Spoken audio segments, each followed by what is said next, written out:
Vous êtes sur TV5 Monde, soyez les bienvenus dans ce nouveau numéro de Kiosque. Ravi de vous retrouver ici en plateau ou en podcast et sur les réseaux sociaux aussi, sur Instagram, Facebook et Twitter avec le hashtag Kiosque. Voici tout de suite le sommaire. De quoi Notre-Dame est-elle le symbole ? Une forte émotion a frappé la France et de nombreux pays en voyant brûler l'emblématique cathédrale parisienne. Que représente-t-elle sur le plan culturel, historique et religieux ? Faut-il reconstruire maintenant à l'identique ? La somme faramineuse du milliard d'euros de promesses de dons a été atteinte en 48 heures. Que penser de ce flot d'argent ?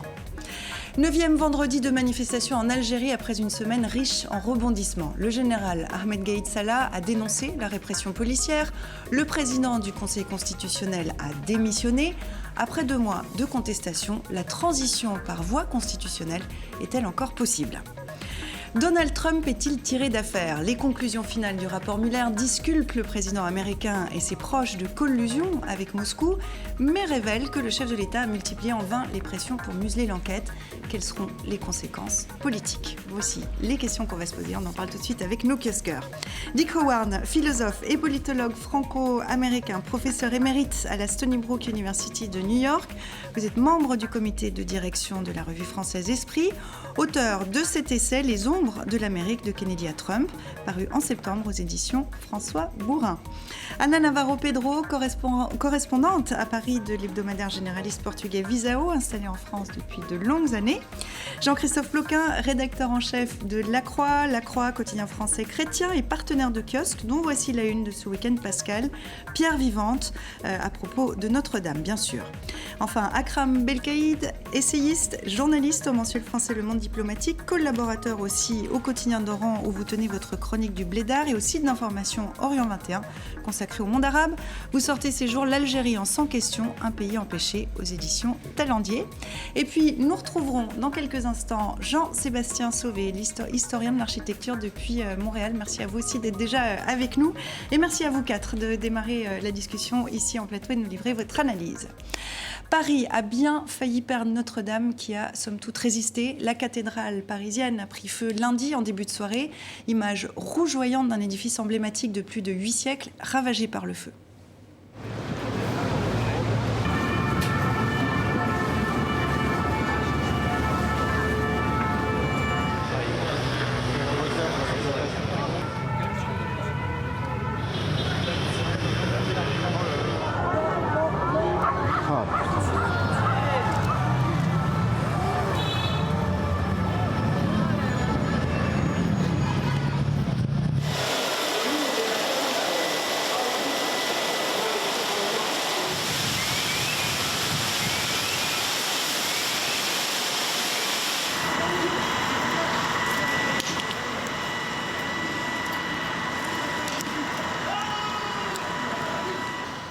Et c'est une immense émotion qui a été ressentie à la vue de ces images, que ce soit en France, que ce soit à l'étranger. Est-ce que l'ampleur vous a surprise, Anna ? De cette émotion et que ça soit planétaire ? Non, peut-être parce que moi-même j'ai une relation à Notre-Dame. C'est comme une présence depuis mon enfance. C'était la cathédrale préférée, le temple préféré de ma mère. Qui était très attachée. Tous mes amis me disent, tous leurs parents, que ce soit 4 coins du monde, même sans avoir été à Paris, avaient cette émotion culturelle, parfois religieuse, mais surtout culturelle, à un symbole d'une ville, de la ville lumière. Vu des États-Unis où vous vous trouviez lundi encore, comment ça a été ressenti ? Il y avait d'une part cette image de la tour, de la flèche qui tombe, et évidemment on ne pouvait pas ne pas penser au 11 septembre. Ça a été ressenti comme ça à New York où vous étiez ? Certaines sentaient un peu cela, mais d'autre part moi-même, j'ai pris l'occasion pour m'acheter pour $2,99 les œuvres complètes en ligne de Victor Hugo. Oui, ça va redevenir une grosse vente, ça c'est sûr. Comment on l'explique, Jean-Christophe, cette émotion qui se répand à travers la planète ? C'est des origines chrétiennes communes à beaucoup de monde à travers le monde. Est-ce que ça suffit à expliquer cette émotion ? Je pense que, évidemment, c'est un édifice chrétien avant tout. mais c'est aussi un édifice emblématique de Paris. Paris, c'est beaucoup la France, et donc beaucoup de visiteurs qui viennent à Paris, en général, passent voir Notre-Dame de Paris. Je pense qu'il y a aussi, chez beaucoup, je pense par exemple au ministre iranien des Affaires étrangères, qui tout de suite a renvoyé finalement aux 800 ans d'histoire de Notre-Dame de Paris. Il y avait cette perception effectivement d'un temps long, un bâtiment qui est représentatif effectivement d'un temps long de l'histoire de France, finalement d'une histoire un peu universelle. La France, c'est pas tout le monde entier, mais en tout cas, il y a une partie effectivement de cette universelle qui est assez représentée à Paris, et je pense que ça explique ces réactions effectivement très, très nombreuses, très rapides. Mais alors, ce qui est étonnant, c'est que par exemple, du côté du Vatican, ça a été des réactions assez sobres, et peut-être qu'on y reviendra tout à l'heure, mais il y a vraiment cette dimension, un bâtiment de pierre qui brûle, une cathédrale qui brûle, c'est évidemment très, très douloureux, très choquant, mais finalement l'essentiel, je pense que pour le pape par exemple, les migrants qui continuent à mourir en Méditerranée, c'est aussi important finalement c'est la qu'une question que j'allais cathédrale vous qui poser, brûle. est-ce que cette émotion, elle n'est pas aussi un peu excessive? Dire que l'émotion est excessive serait excessif, parce que c'est normal, patrimoine universel, Paris, le roman de Victor Hugo. Le fait que ce soit aussi un ouvrage aussi ancien, je pense que ça c'est dans un monde où on a été habitué au discours sur la nécessité de préserver le patrimoine. Il y a eu comme une espèce de violence, et puis ces images diffusées en mondiovision avec des commentaires en continu. La cathédrale continuait de brûler, qu'on entendait déjà des gens demander comment elle allait être reconstruite. Enfin, il y a eu un moment assez curieux de plusieurs où les chaînes d'information ont été obligées de meubler, et ça s'est répandu un peu partout. Toutes les télés du monde se sont focalisées sur ce qui est excessif peut-être, c'est ensuite la surenchère d'annonces des uns et des autres en termes d'intention de dons. Ça, on va y revenir dans un instant, parce qu'il y a beaucoup de choses à dire là-dessus. Peut-être quand même pour terminer déjà ce premier tour de table, ça rappelle cette fonction de patrimoine mondial de l'humanité, qui est une formule parfois peut-être un peu galvaudée. Est-ce que là, vous l'avez plus ressenti cette semaine les uns et les autres? En tout cas, la directrice générale de l'UNESCO, Madame Azoulay, a bien insisté sur cette dimension du patrimoine universel. L'UNESCO va participer d'ailleurs aux travaux, enfin aux études. Je pense que effectivement, ça appartient finalement à une histoire qui est aussi une histoire de la chrétienté, qui a été très importante en Europe. Ça renvoie à d'autres édifices religieux de la même époque qui existent en Allemagne, en Belgique, en Espagne, en Italie évidemment. Et donc c'est aussi toute une époque finalement de ces cathédrales gothiques qui est représentée par Notre-Dame de Paris. Et aujourd'hui, puisque c'est le week-end de Pascal, donc c'est la principale fête pour les catholiques, Notre-Dame représente quoi pour les catholiques?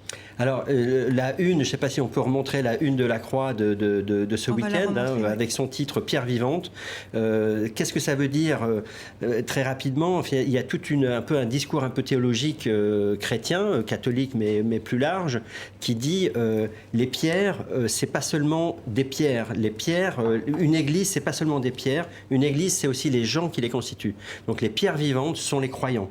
Et donc je pense que dans cette période de Pâques, effectivement, Notre-Dame est inutilisable, mais la foi des chrétiens, à la limite, n'a pas besoin d'un bâtiment pour être vécue. Elle peut se vivre ailleurs, et elle va se vivre dans plein d'autres endroits au moment de Pâques. D'ailleurs, Notre-Dame déjà célébrait une partie des célébrations de Pâques sur la Seine, carrément. C'est ça. Exactement. Mais c'est pas quand même pas une lecture un peu protestante Alors c'est très intéressant. J'entends tout à fait votre remarque.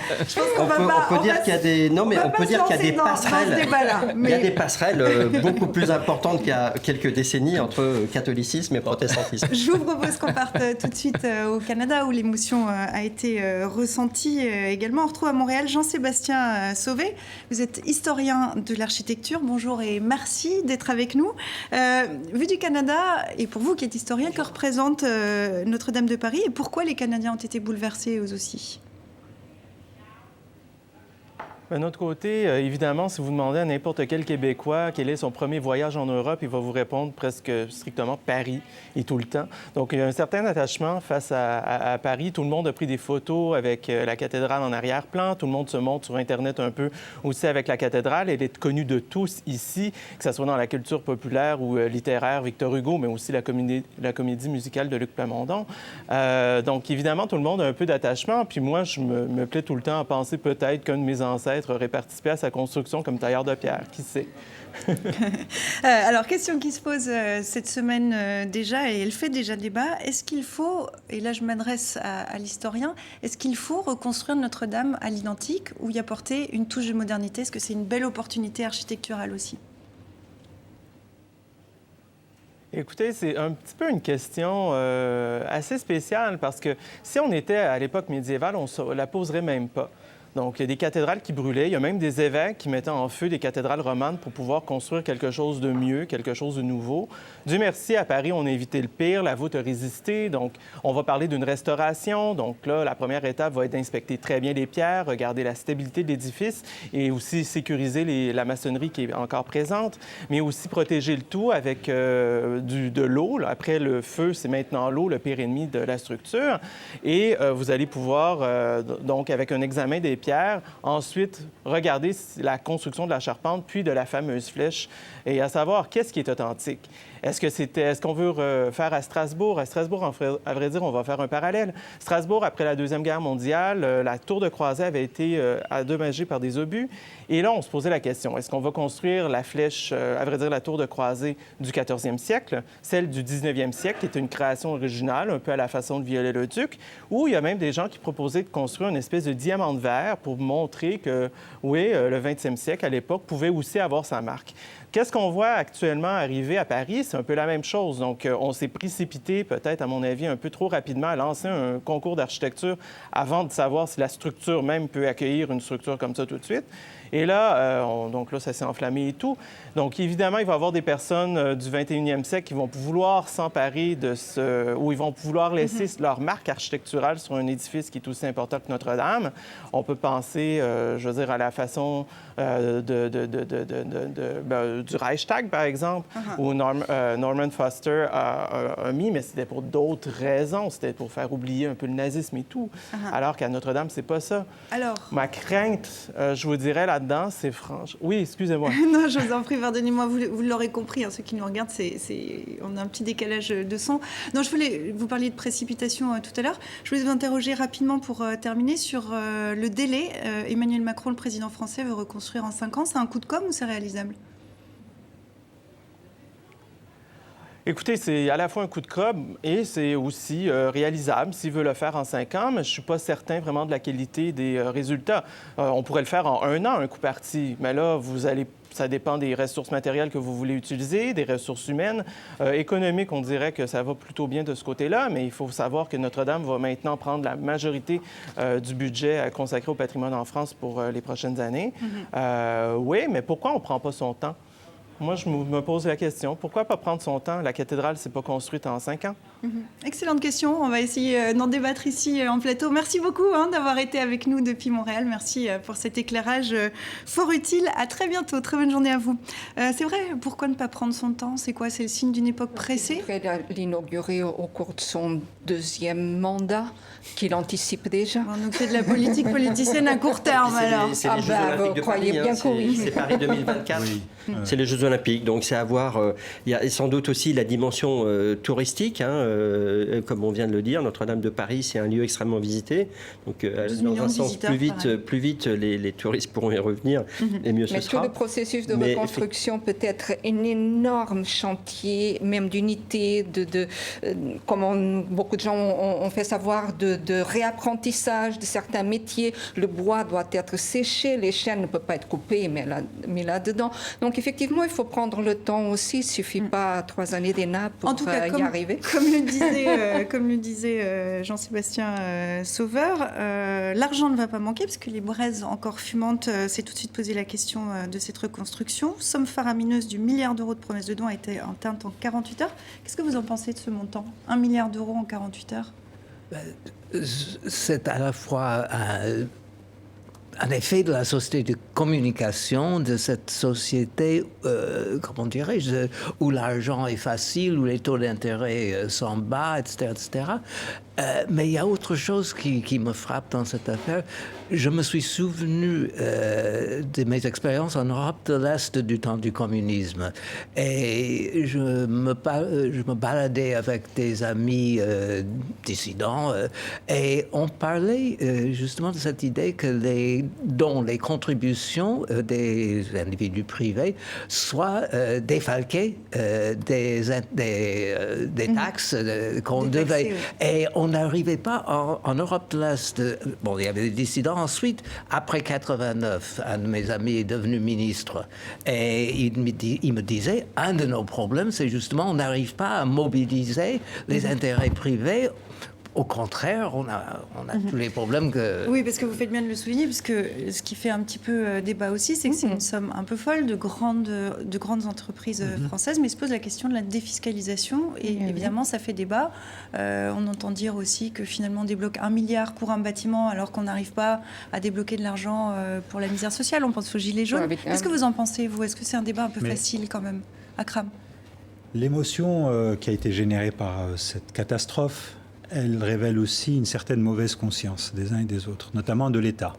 Parce que quand on regarde les choses qui commencent à apparaître, on se rend compte que l'édifice n'était pas dans un état excellent et que ça fait des années qu'on cherche de l'argent. Je crois qu'on est même allé chercher de l'argent aux États-Unis, qu'il y a eu une fondation qui a été, enfin une structure mise en place, que par exemple il y a des gargouilles qui ont été remplacées par des tuyaux en PVC, enfin bref. Et cela aussi interpelle l'État, sa politique fiscale, parce que ces grands groupes qui font des grandes annonces de dons qui effectivement pourraient être défiscalisés sont souvent les mêmes grands groupes qui sont montrés du doigt parce qu'on les accuse d'aller dans des paradis fiscaux, d'avoir des politiques économiques je dirais, d'optimisation fiscale. C'est la formule qui est utilisée. Donc c'est un révélateur aussi soudain des contradictions de la société française, des problèmes que pose l'économie, des problèmes que pose l'ouverture, enfin la compétition fiscale ici et là. Et donc, il est normal que beaucoup de gens se mobilisent. Alors, ce n'est pas parce qu'ils sont contre Notre-Dame, c'est qu'ils sont tout de même surpris, interloqués par la capacité à mobiliser autant d'argent tout de suite sur un monument aussi emblématique que Notre-Dame, et d'être souvent absent des radars et des discussions lorsqu'il s'agit de lutter contre le manque de logement, les mal logés, et je ne parle même pas d'autres causes nationales. Oui, et puis ce qui est défiscalisé, en fait, ça revient à dire que c'est de l'argent public des contribuables, puisqu'il ne va pas entrer dans les coffres de l'État, il y a un manque à gagner pour l'État. Donc, effectivement... Sachant que je précise que plusieurs des donateurs ont renoncé à cette défiscalisation pour ne pas laisser planer de oui, après, une fois que la discussion, et puis par vanité aussi, parce que certains ont donné moins que d'autres. Bon, bref, la compétition est là-dedans aussi, dans des intérêts bassement terrestres. Mais effectivement, il y a quelque chose aussi. Puis on se demande aussi, la presse sud-africaine a demandé pourquoi donner tant d'argent pour Notre-Dame et pourquoi ces mêmes gens n'ont pas été capables de débloquer 2, 3, 4, 5 millions, par exemple, pour aider le musée d'art national au Brésil, qui a brûlé aussi à l'automne dernier. Et son directeur est encore en train de demander des sous un peu partout dans le monde. Il a réussi à réunir 15 millions avec beaucoup de difficultés jusqu'à présent. Énormément le patrimoine en France. Par exemple, j'entendais dire que juste pour le patrimoine religieux, il y a environ 5000 édifices qui sont vraiment en danger, 500 en danger absolu, et que parfois il suffit de 20 000 euros pour sauver un édifice. Est-ce que le Vatican, rapidement, va mettre la main à la poche pour Notre-Dame? Je ne sais pas, j'ai pas eu d'informations là-dessus, mais quand on voit, enfin je pense qu'ils voient l'argent qui a été d'ores et déjà débloqué, et je pense qu'ils doivent se dire que c'est pas la peine. Alors, autre conséquence pour avancer encore un petit peu, l'incendie a aussi bouleversé le calendrier politique du président. Emmanuel Macron devait livrer lundi soir ses conclusions après le grand débat national. C'est en fait mardi qu'il a pris la parole pour annoncer que l'annonce des mesures était reportée. Je reviendrai vers vous comme je m'y étais engagé dans les jours prochains, pour que nous puissions agir collectivement suite à notre grand débat. Mais ça n'est pas le temps aujourd'hui. Demain, la politique et ses tumultes reprendront leurs droits, nous le savons tous. Mais le moment n'est pas encore venu. Souvenons-nous plutôt de ces dernières heures. hier soir, cette nuit, ce matin. Alors, mesure présidentielle qu'il n'a pas annoncée directement, sauf que depuis quelques jours, elle fuite dans la presse. Comment rattraper ce coup-là? Il devait quand même, lui, ça devait servir à le relancer dans cette crise des Gilets jaunes. Comment il va faire? Il faut s'adapter aux circonstances. Et donc, effectivement, ce qui est assez extraordinaire, c'est qu'effectivement, l'incendie est survenu 1 heure avant qu'il n'ait prévu de parler. Heureusement qu'il n'a pas prononcé son discours. Effectivement, ça aurait été totalement malvenu. Et après, il faut s'adapter. Je pense que la communication de crise, c'est aussi ça. Et donc, il va falloir laisser passer les vacances de Pâques et ensuite retrouver une forme d'expression forte, puisque très clairement, c'est un enjeu très important pour la deuxième partie de son quinquennat. Il faut qu'il se recale finalement, qu'il arrive à décoller cette image de président des riches qui le marque encore très fortement. Et effectivement, une partie des mesures visait finalement des éléments de pouvoir d'achat ou des éléments de démocratie participative. Donc il va falloir qu'ils reprennent la main là-dessus. Ça va servir dans ce qui a fuité. Est-ce que ça va servir à répondre à cette colère des Gilets jaunes, puisque demain, samedi, 23e samedi de manifestation. Est-ce que ce qui a fuité... Avec une remobilisation. Voilà. Mais est-ce que ce qui a fuité, c'est une vraie réforme structurelle ou c'est des mesures qui répondent à la colère ou d'ailleurs qui n'y répondent pas? On verra quelle sera la réaction des gens, des Gilets jaunes et des gens autour. Mais a priori, elles sont plutôt tièdes pour l'instant. Si vous allez dans les petites villes, si vous allez dans les petits villages, il y a un divorce profond de la population française et leur président. Un vrai divorce. Il y a une incompréhension de part et d'autre. Ils ne comprennent pas ces gens-là. Ils en montrent une arrogance de classe immense et le lui rendent bien. Ils ne le supportent pas. Et vraiment, la vision qu'ils ont d'Emmanuel Macron actuellement est celle de quelqu'un qui ne correspond pas, qui ne peut pas les comprendre et qui ne correspond pas à leurs attentes. Passer ce fossé, faire un pont pour dépasser ce fossé va être très difficile pour Emmanuel Macron. Étant donné en plus ses convictions, ses caractéristiques, sa façon d'exercer le pouvoir. Rapidement. Je suis d'accord avec ce qui vient d'être dit. Cela dit, les mesures, celles qui ont fuité en tout cas, elles sont assez ciblées, elles visent vraiment des situations qui sont pertinentes, aider les mères célibataires à toucher plus facilement ce que doivent leurs maris. Je pense que c'est vraiment une très bonne idée. Réindexer les retraites sur l'inflation, c'est des gestes effectivement qui visent des populations très précises, donc ça ne fait pas forcément système, mais c'est quand même une réponse à des attentes qui ont été exprimées sur les ronds-points. C'est un peu un ballon d'essai, ça peut lui permettre aussi de tester la popularité de ces mesures qui ont fuité. Pour terminer, je vous laisse conclure, Dick. Est-ce qu'on peut arriver à faire raison à ces manifestations? On parle de remobilisation, mais il s'agit de 20 000, 25 000 personnes éparpillées plus ou moins et qui se réunissent peut-être pour faire de la casse. C'est un phénomène... J'étais étudiant en 68 et à ce moment-là, nous, on pensait savoir ce qu'on voulait et on pouvait négocier. Je ne vois pas trop qui peut parler raison à ces gens-là. C'est vrai, Macron a d'une certaine manière appelé cela par sa manière autocratique de gouverner, sa manière de focaliser sur lui. Mais maintenant, comme on disait Maurice Thorez, il faut savoir terminer une grève, mais... Ouais. On verra déjà. J'ajoute un point parce que ça me paraît important. C'est l'OFCE, donc un organisme d'observatoire économique qui dépend de Sciences Po Paris, qui n'est pas lié au gouvernement et qui dit 2019 sera la plus forte année de hausse du pouvoir d'achat des Français depuis 2007.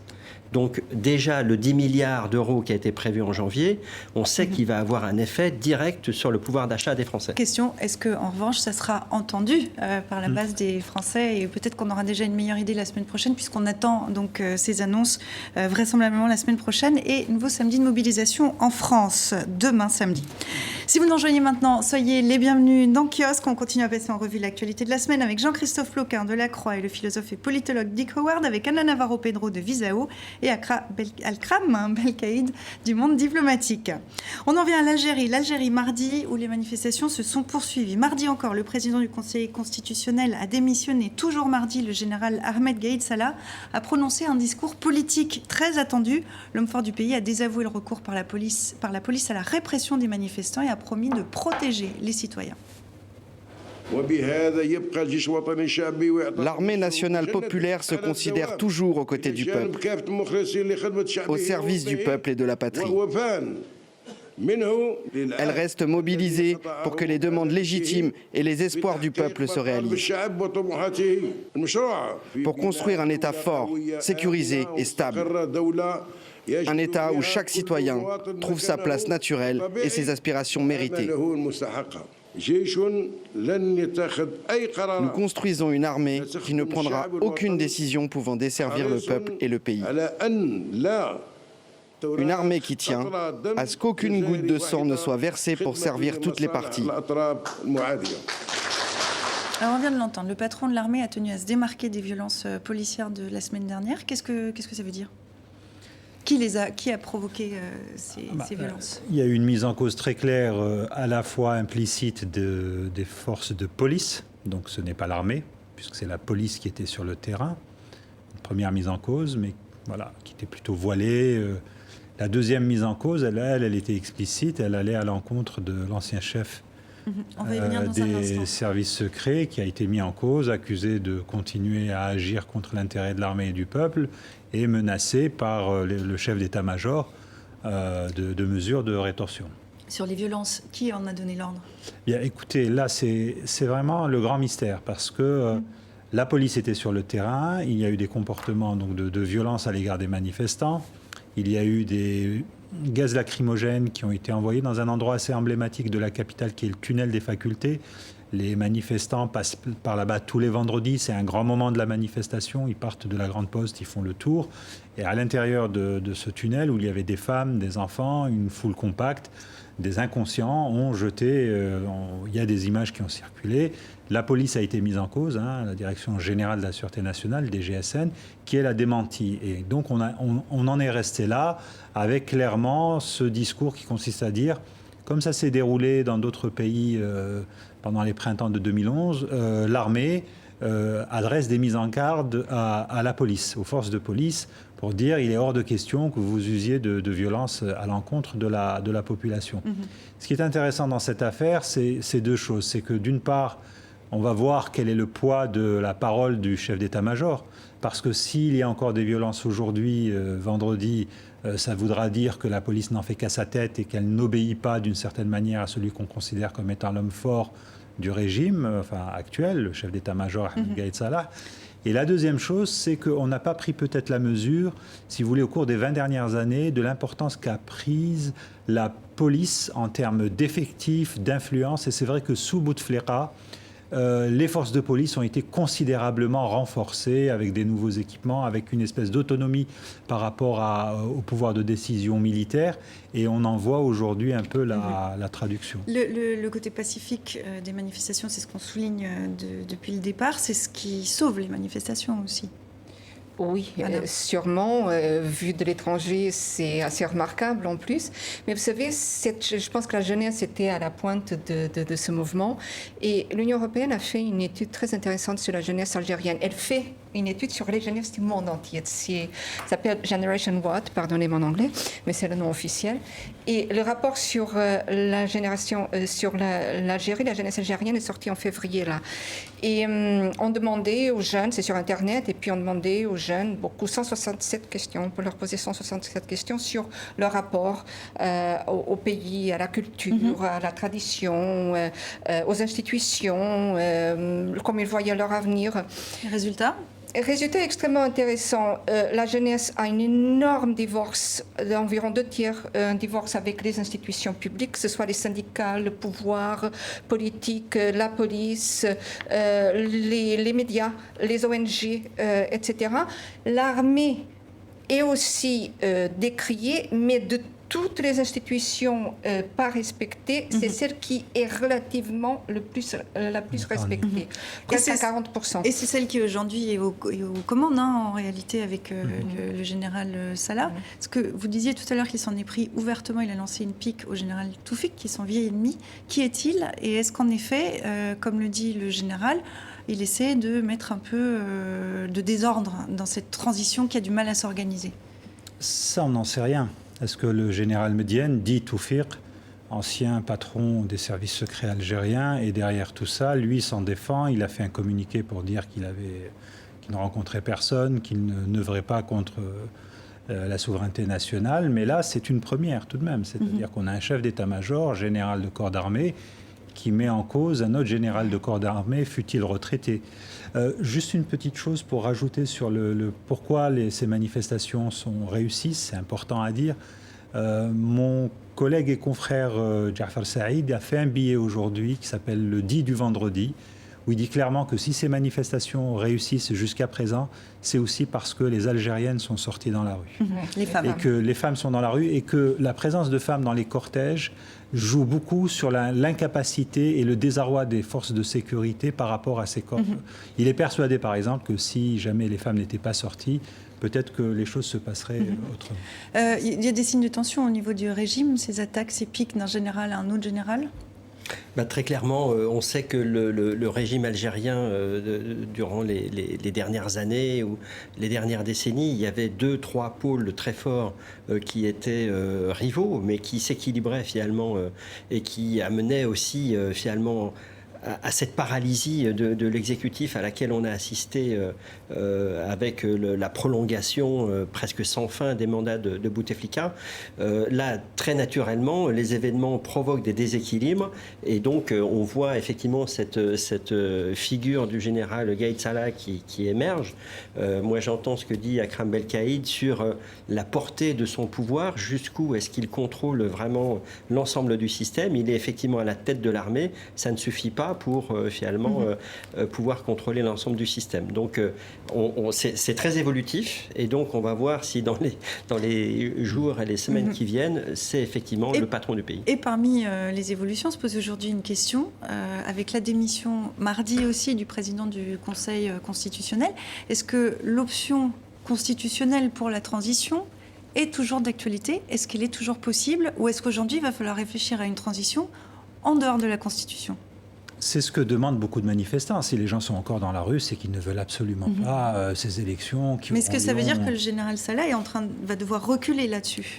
Très possible. D'ailleurs, il y a quelque temps, il avait évoqué à la fois une transition constitutionnelle et puis le recours aux articles 7 et 8 de la Constitution, pouvoir populaire, qui laissait entrevoir qu'on pouvait trouver d'autres solutions. Aujourd'hui, personne ne pense, personne ne croit qu'on va pouvoir organiser des élections de manière sérieuse en juillet prochain. Et puis, en plus de cela, vous avez des maires de plusieurs régions d'Algérie, pas simplement de Kabylie, qui disent « nous, ces élections, on ne va pas les organiser ». Donc vous vous rendez compte à quel point on est dans une situation d'incertitude, sachant qu'en même temps, il va falloir réviser les listes électorales, il va falloir, si on veut vraiment que ces élections aient de la crédibilité, créer une instance de surveillance des élections, et tout ça n'est pas encore fait. Je me tourne vers le politologue. C'est assez passionnant à observer, j'imagine. Qu'est-ce que ça vous inspire comme politologue et américain qui vit aux États-Unis? C'est une page blanche qui peut s'écrire? Et aussi comme celui qui, en France, regarde ce qui se passe et qui vient de poser la question, que veut-il pour ce qui est des Gilets jaunes? Quelle est la différence entre les deux? Les deux veulent faire dégager quelqu'un du pouvoir. Mais je crois que la différence, c'est qu'ici, on s'est un peu épuisé. Macron était un peu ce qui restait du vieux système de la Ve République. Tandis que là-bas, justement, ce que Akram commence à nous raconter, c'est que les gens commencent à... ils découvrent leur imagination politique. Et là, c'est toute la différence et la question qui, d'une certaine manière, se pose à moi, c'est est-ce que nos vieux systèmes, disons, de démocratie se sentent épuisés? Est-ce qu'elles sont devenues la base électorale d'une oligarchie? Point d'interrogation. J'ai pas de Et je vais solution. rebondir sur ce que vous dites. On va écouter l'ex-président de la Ligue algérienne des droits de l'homme, l'avocat Moustapha Bouchachi. Il est devenu l'un des visages les plus populaires de cette contestation.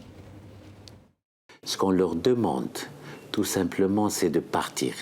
Laisser les Algériens organiser leur avenir. Et l'image est très claire.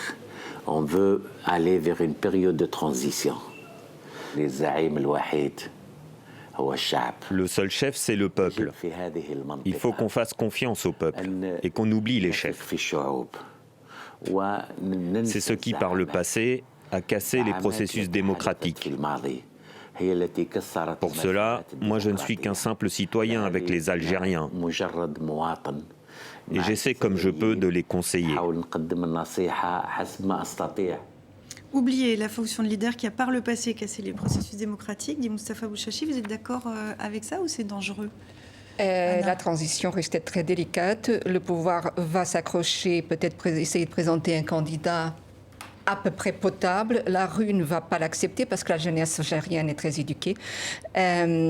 Aujourd'hui, avec leur système d'enseignement.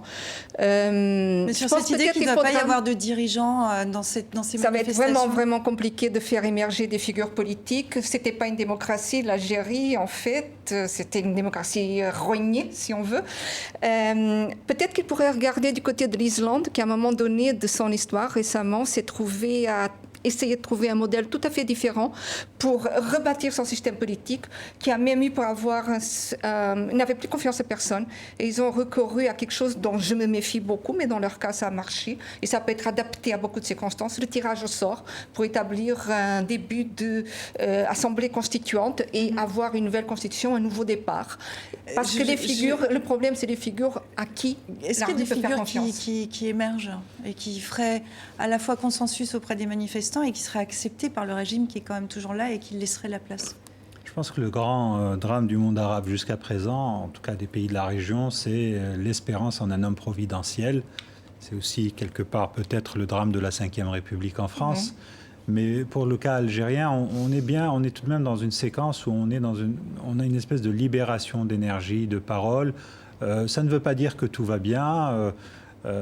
Pour citer un autre confrère qui est une consoeur, Ania Moufok, elle a fait un article hier qui raconte comment sont traités les gens qui ont été arrêtés. On n'est pas dans la révolution du sourire, là. On a des gens qui sont dans les tribunaux, il n'y a personne pour les aider, il n'y a pas d'avocat, il y a une espèce de désintérêt parce que ce ne sont pas des figures marquantes. Mais il n'en demeure pas moins qu'on assiste à une libération d'énergie avec l'irruption du politique, du discours politique, des jeunes qui s'en détournaient s'y intéressent, ça va donner du temps.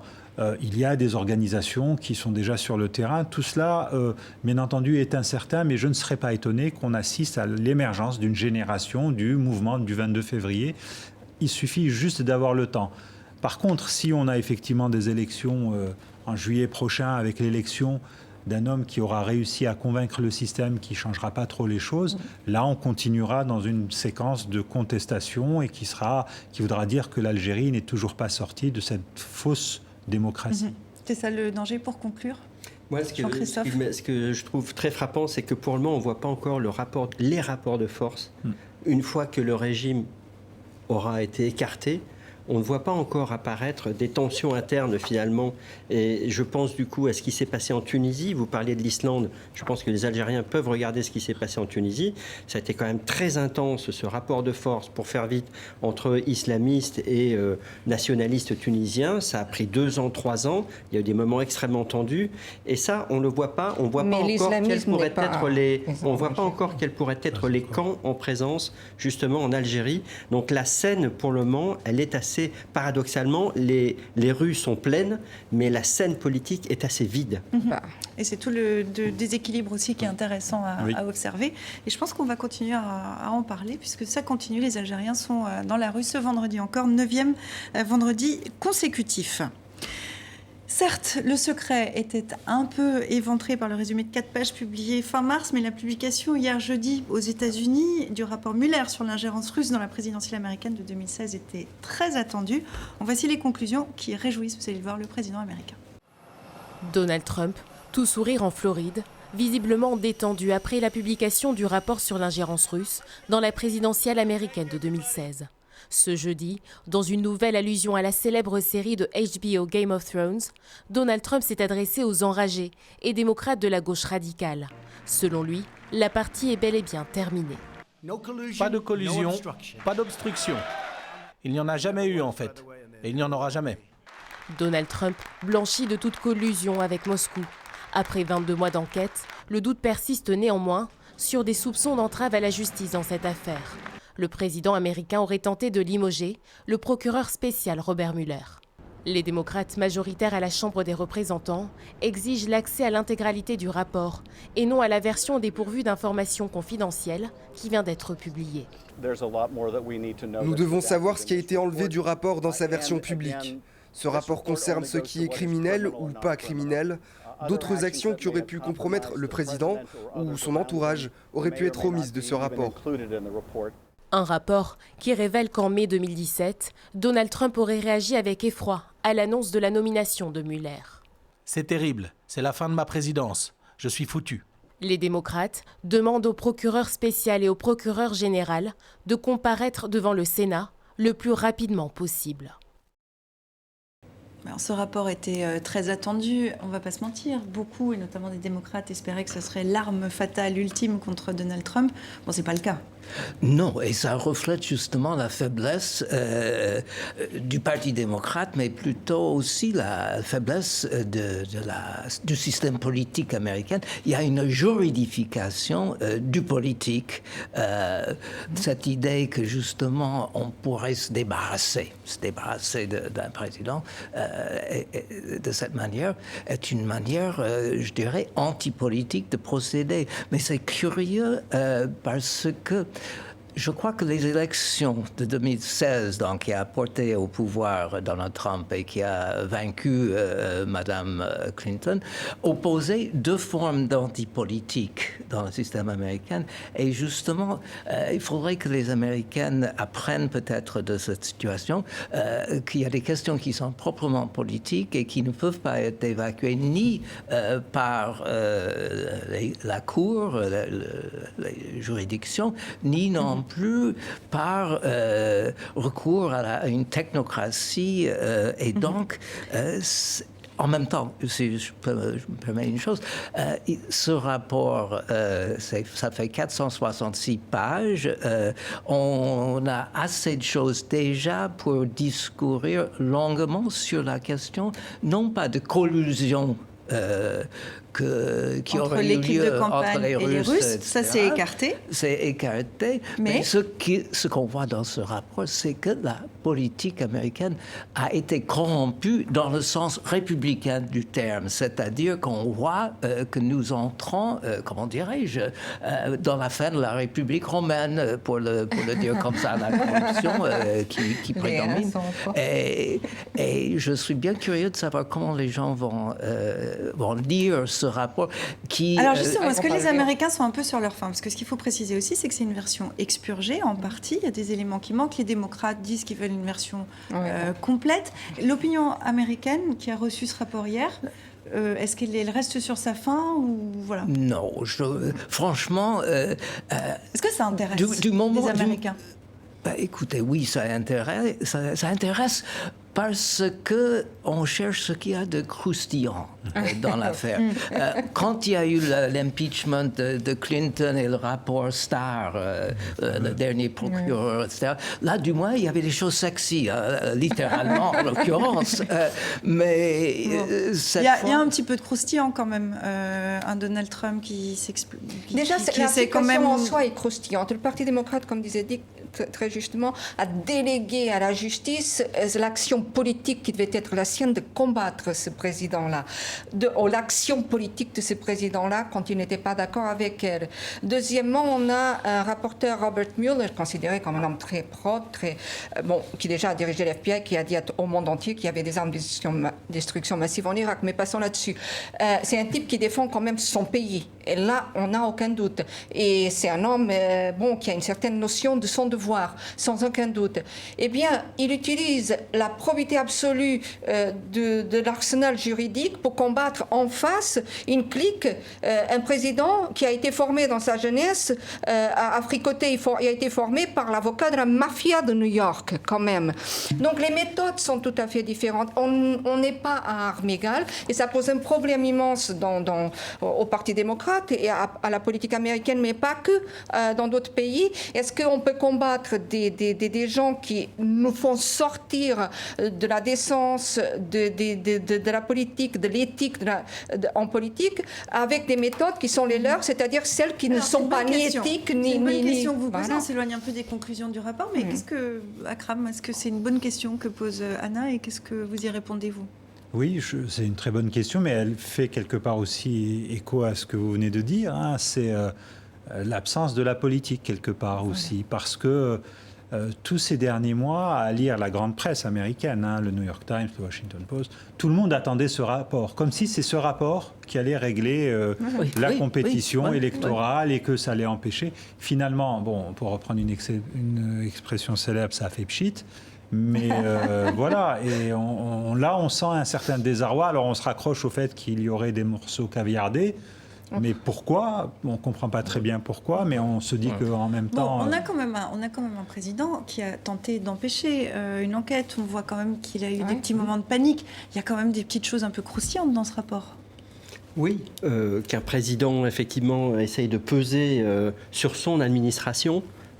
C'est pas très étonnant non plus. Je pense que même un Bill Clinton ou un Barack Obama, on peut penser qu'ils ont dû avoir la tentation aussi de temps en temps. Ou Emmanuel Macron, je vous remercie de le signaler. Mais donc, je pense qu'il faut effectivement, les démocrates ont vraiment perdu un levier extraordinaire qu'ils espéraient face à Trump. Et là, pour être un peu brutal, il faut commencer à se préparer à la perspective d'un Trump 2, c'est-à-dire que Donald Trump. Et vous croyez que les démocrates ne l'envisagent pas ? Ben si, bien sûr. Mais là, maintenant, ils commencent à l'envisager. Je pense que c'est vraiment pour eux crucial de se projeter vers l'élection présidentielle dans 18 mois. Or, le paysage politique chez les démocrates est encore extrêmement fragmenté. 18 candidats en lice pour la primaire. Extrêmement divers. Il y a il y a la tendance un peu Bernie Sanders avec 3-4 représentants. Il y a une tendance beaucoup plus centriste. Il n'y a pas encore d'unité qui a été faite au niveau du Parti démocrate. Et on a un Donald Trump avec toutes les méthodes qui peuvent peut-être lui être reprochées, très certainement même, mais voilà, qui va arriver avec une force et qui arrive renforcé très importante. par ce rapport Mueller, finalement. Dans sa base, oui, certainement. Pour l'instant, l'eau va couler sous les ponts. Parce que quand même, le rapport, on dit blanchi, mais quand même, s'il n'y a pas de raison de parler de collusion, si j'ai bien compris les résumés, parce que j'ai pas lu, je l'ai téléchargé, mais je ne l'ai pas lu. Encore 400 pages. Mais si j'ai bien compris quand même, s'il n'y a pas collusion, dans la perspective de la loi pour Robert Mueller, c'est parce que il y a eu vraiment des acceptations de la part, des acquiescences de la part de l'entourage de Trump vis-à-vis des offres vis-à-vis des offres russes d'aide et d'interférence dans les élections. Mais s'il n'y a pas de collusion, c'est parce qu'ils n'ont pas reçu le matériel, notamment les révélations des emails de Hillary Clinton, mais parce qu'elles ont été publiées. Elles ont été rendues publiques et pas données en main propre à l'entourage de Trump. C'est la petite argutie, si j'ai bien compris, Mais le détail croustillant, c'est que si Trump disait « je suis foutu », il a très peur, c'est parce que pendant tout ce temps-là, il était quand même en train de négocier avec la Russie pour gagner des millions et des millions dans un projet immobilier d'une tour Trump à Moscou, qu'on ne sait toujours pas s'il y a des éléments de compromission sur lui ou pas, dans d'autres capitales. Et je dirais même, là c'était sur la Russie, mais peut-être qu'on pourrait regarder du côté de Riyad ou du côté du Qatar, voire du côté d'Israël qui est un allié et ami, et néanmoins. Donc il y a un ensemble de corruption politique, d'utilisation de la diplomatie aussi américaine dans l'exercice du pouvoir déjà de la part de Trump, qui est un élément politique et juridique on pourrait vraiment utiliser contre lui. Et puis il y a tous les éléments de corruption, la question de l'utilisation de l'argent de campagne pour des paiements de ses maîtresses, la question des dons donnés pour sa Je rebondis là-dessus parce qu'il y a inauguration. plusieurs affaires juridiques qui sont en cours. On n'a pas fini quand même de parler des ennuis potentiels de Donald Trump, Dick. Oui, mais je reviens sur mon idée de la fin de la République romaine et d'une corruption. Et je reviens de la manière suivante. Anna parlait du fait que l'avocat de Trump était Roy Cohn, qui était l'avocat de la mafia. Mais avant cela, le jeune Cohn était l'avocat de Joseph McCarthy. Et d'une certaine manière, si j'ai dû revenir à Kennedy et poursuivre 50 ans de politique américaine dans mon livre, c'est justement parce que je crois qu'il y a... À vous comprendre, pardon, si c'est un moment de bascule aux États-Unis. Est-ce que Donald Trump peut faire basculer le système politique américain? C'est ça que vous sous-entendez? Ou est-ce qu'il est le reflet d'un basculement qui s'est effectué lentement mais sûrement? On pouvait penser que l'élection de Barack Obama était l'heureuse fin de l'histoire américaine. Mais justement, pour des raisons qu'on ne va pas expliquer cet après-midi, ça n'a pas été le cas.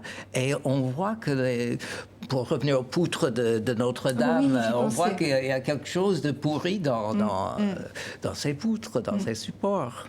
Faut mettre le feu à ce système américain.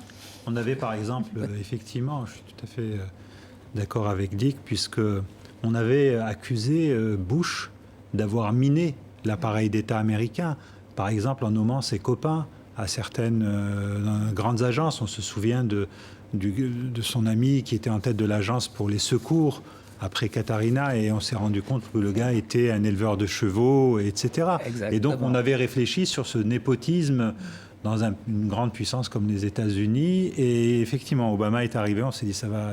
Et l'actuel procureur qui a un peu blanchi Trump, justement, avait été le procureur général de Bush Senior. D'accord. Donc, la pourriture, elle a la vie longue. Pour conclure, parce que là, et vous l'évoquez les uns et les autres, la campagne électorale va être longue, la présidentielle est dans 18 mois, mais enfin, elle commence quand même vraiment à être dans toutes les têtes. Ça sera Donald Trump, il sort renforcé, il a un petit pactole de campagne, il n'a jamais réellement cessé de faire campagne.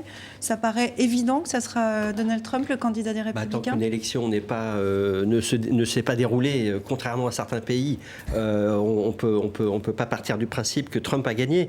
Mais c'est vrai. Je ne dis pas qu'il a gagné, mais est-ce qu'il sera le candidat des Républicains? Très certainement. Oui. Il n'y a pas de candidat républicain. Il n'y a pas de candidat du Parti républicain. Enfin, il y en a d'ailleurs, mais ils sont trop affaiblis par rapport au président sortant.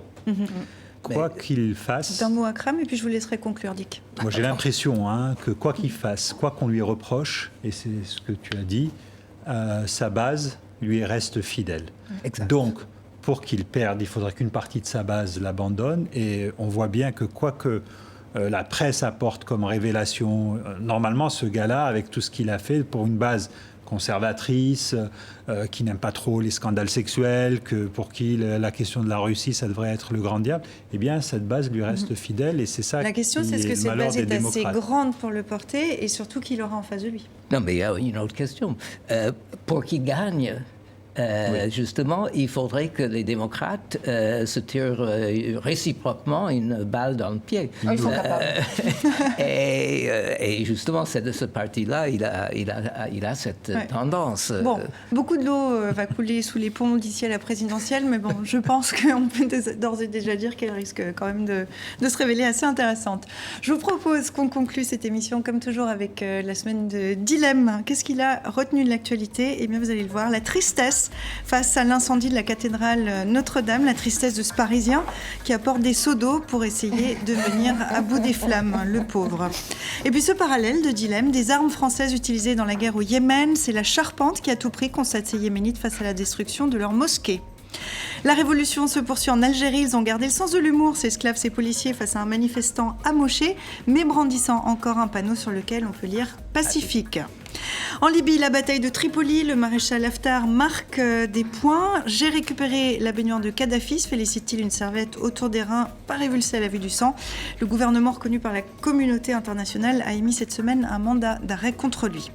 Enfin, en Égypte, le Parlement prolonge le mandat d'Abdel Fattah el-Sisi. Alors là, si je m'y attendais, déclare faussement surpris le président, qui pourrait donc rester au pouvoir jusqu'au 2030. On rit, mais enfin on verra ce qui va se passer en Égypte. Merci à vous quatre d'être venus en plateau aujourd'hui. Merci Dilem, merci à vous qui nous regardez. Je vous donne rendez-vous la semaine prochaine, même lieu, même heure. Et d'ici là, bien sûr, sur les réseaux sociaux. On attend vos questions, vos remarques. À bientôt.